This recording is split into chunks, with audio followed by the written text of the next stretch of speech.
SIR শুনানিতে সাধারণ মানুষের হয়রানির অভিযোগ তুলে দক্ষিণ 24 পরগনায় বাইক র্যালি সিপিএমের। মহেশতলা থেকে বজবজ পর্যন্ত বাইক মিছিল।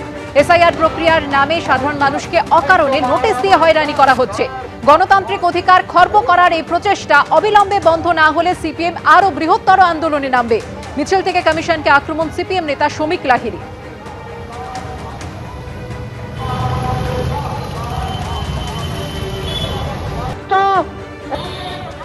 এসআইআর এর নামে যেটা হচ্ছে এ তো মানুষের হয়রানির চূড়ান্ত, এবং বিশেষ করে নির্দিষ্ট অংশকে লক্ষ্যবস্তু তৈরি করে এটা করা হচ্ছে। 700-750 ভোটার 500কে ডাকা হচ্ছে, 1000 ভোটার সেখানে 600কে ডাকা হচ্ছে।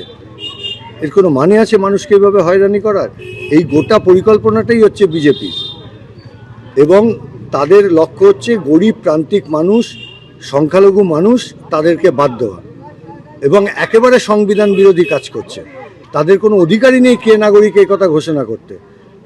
বললো যে বিদেশি অনুপ্রবেশকারী ভর্তি, তো 56 লাখ প্রথমে যে বাদ গেল, একজনও তো বিদেশি অনুপ্রবেশকারীর নাম উল্লেখ করতে পারলো না। এটা আর কিছুই না, এটা হচ্ছে বিজেপির বকলমে নির্বাচন কমিশন। তারা মানুষকে হয়রানি করছে, আর তৃণমূল মাঝখান থেকে ঘোলা জলে মাছ ধরছে। দেখবেন ওদের সঙ্গে সেটিং হয়ে গেছে। চোখ রাখবো পরের খবরে। নাবালিকাকে যৌন নির্যাতনের অভিযোগ ঘিরে ধুন্ধুমার, আক্রান্ত পুলিশ। মেখলিগঞ্জের জামালদহে নাবালিকাকে যৌন নির্যাতনের অভিযোগ। অভিযুক্তকে গ্রেফতারের পরেই তুলকালাম পরিস্থিতি। অভিযুক্তের শাস্তির দাবিতে বিক্ষোভ এলাকাবাসী। পুলিশকে লক্ষ্য করে ইট ছোড়ার অভিযোগ গ্রামবাসীদের বিরুদ্ধে। ইটের আঘাতে আহত হয়েছেন মেখলিগঞ্জ থানার ওসি, এমনটাই দাবি করেছে পুলিশ। পুলিশকে আক্রমণের অভিযোগে গ্রেফতার 6। গ্রেফতার যৌন নির্যাতনে অভিযুক্ত।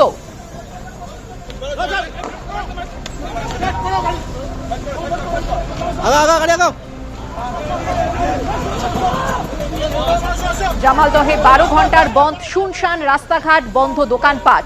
নদীর ধারে কাঠ কুড়োতে গিয়ে নাবালিকাকে যৌন নির্যাতনের অভিযোগ উঠেছে। এক প্রৌঢ়ের বিরুদ্ধে যৌন নির্যাতনের অভিযোগ ঘিরে উত্তপ্ত হয়ে উঠেছে মেখলিগঞ্জ। স্যার কি হয়েছে? ঠিক আছে,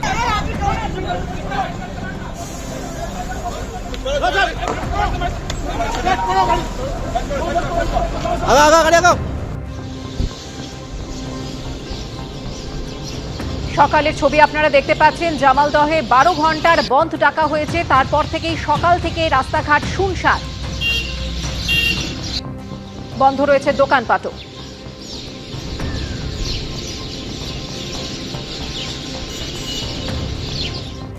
আসছি পরের খবরে। শীতের বিদায় বেলায় খাবারের স্বাদ সন্ধানে সল্টলেকের এফডি ব্লকে জমজমাট খাইবার পাস, যেখানে রয়েছে কলকাতার নামী রেস্তোরাঁর আউটলেটের পাশাপাশি বিভিন্ন জেলার বিখ্যাত খাবারের স্টল।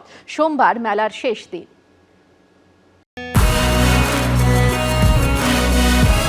চাইনিজ হোক বা মোগলাই, ভাজাভুজি থেকে নানা স্বাদের মিষ্টি।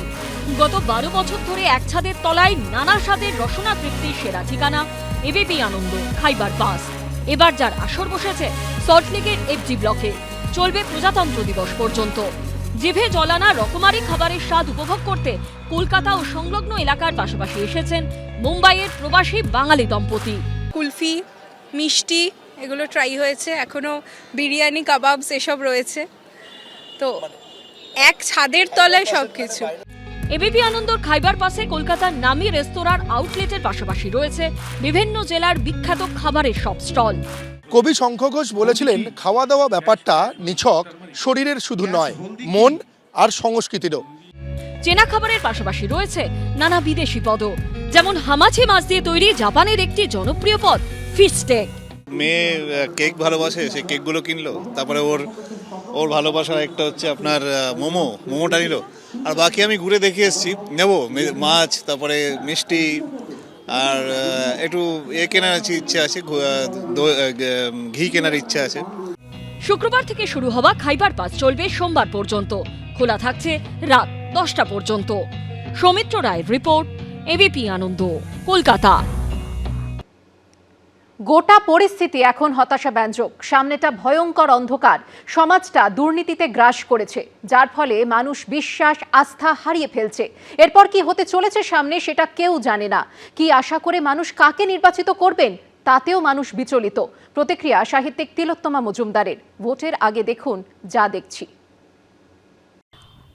গোটা পরিস্থিতিটাই অত্যন্ত হতাশাব্যঞ্জক এবং সামনেটা ভীষণ অন্ধকার বলে মনে হয়। তার কারণ যে সামগ্রিকভাবে সমাজ এবং রাজনীতি দুটোই নিয়ে আমরা যদি দেখি যে একটা সাংঘাতিক আদর্শহীনতা এবং দুর্নীতি গ্রাস করেছে, যার ফলে মানুষ পারস্পরিক বিশ্বাস, আস্থা সমস্ত কিছুই হারিয়ে ফেলছে। এটা অত্যন্ত ভয়ঙ্কর এবং এর পরিণতি তো মানে চিন্তাতীত যে একই হতে চলেছে সামনে। চতুর্দিকে অনিশ্চয়তা, দুর্নীতি এবং আশাভঙ্গের এই যে পরিস্থিতি, এখানে দাঁড়িয়ে মানুষ কি আশা করে কাকে নির্বাচন করবে এই বিষয়ে সাংঘাতিকভাবে তারা বিচলিত এবং একেবারেই সিদ্ধান্তহীনতায় ভুগছেন বলে আমার মনে হয়। যারা খুব সামান্য চিন্তক, বেশি দূর ভাবতে পারছেন না, তারা সাময়িক লাভের লোভে অনেক কিছু মেনে নিচ্ছেন। সেটাও একটা জাতির পক্ষে অত্যন্ত খারাপ, সমগ্র ভারতবাসীর দিকে কথা ভেবেও খারাপ এবং বঙ্গবাসীর দিক থেকেও সেটা অত্যন্ত খারাপ। একটা জাতির মেরুদণ্ড যখন আঘাতপ্রাপ্ত হয় তখন সেই জাতির একটা সার্বিক অবনমন ঘটে। তো সেই সার্বিক অবনমনের ছবিটা চারদিকে ভীষণভাবে স্পষ্ট। মধ্যমগ্রামে কেন্দ্রের উদ্যোগে রোজগার মেলা। রোজগার মেলায় কেন্দ্রীয় জাহাজ প্রতিমন্ত্রী শান্তনু ঠাকুর। বেকারত্ব নিয়ে রাজ্যকে খোঁচা শান্তনু ঠাকুরের।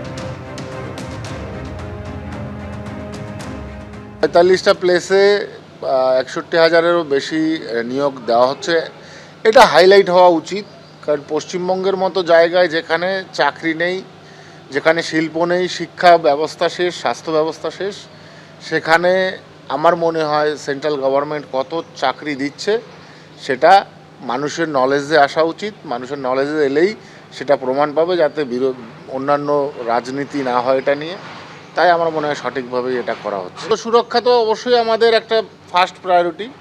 পাশাপাশি অন্যান্য সেক্টরে যেমন সিআইএসএফে পেয়েছে, ব্যাংকে পেয়েছে, সিআরপিএফে পেয়েছে, অন্যান্য আরও বিভাগগুলো আছে সেগুলোতে পেয়েছে। তো স্বাভাবিকভাবে এটা একটা খুব সুন্দর আমার মনে হয় কর্মকাণ্ড। মেরামতির জন্য দ্বিতীয় হুগলি সেতুতে আজ 17 ঘন্টা যান চলাচল বন্ধ। রাত 10টা পর্যন্ত বন্ধ থাকবে যান চলাচল। কেবল ও বিয়ারিং মেরামতির কাজ করবে এইচআরবিসি কর্তৃপক্ষ। নির্দেশিকা জারি হাওড়া সিটি পুলিশের। কলকাতা হাওড়া যানবাহন চালানো হবে ঘুরপথে। এবিপি আনন্দ, এগিয়ে থাকে, এগিয়ে রাখে।